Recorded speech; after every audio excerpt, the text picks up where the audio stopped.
श्रियकान्ताय कल्याणनिधये निधयेतिनाम् श्रीवेङ्कटनिवासाय श्रीनिवासाय मङ्गलम् लक्ष्मी सविभ्रमालोकसुभ्रूविभ्रमचक्षुषे चक्षुषे सर्वलोकानां वेङ्कटेशाय मङ्गलम् श्रीवेङ्कटाद्रिशृङ्गाग्रमङ्गलाभरणाङ्गये मङ्गलानां निवासाय श्रीनिवासाय मङ्गलम्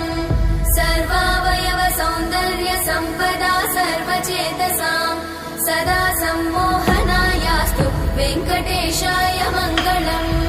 नित्याय निरवध्याय सत्यानन्दचिदात्मने सर्वान्तरात्मने श्रीमद् वेङ्कटेशाय मङ्गलम् स्वतः सर्वविदे सर्वशक्तये सर्वशेषिने सुलभाय सुशीलाय वेङ्कटेशाय मङ्गलम्।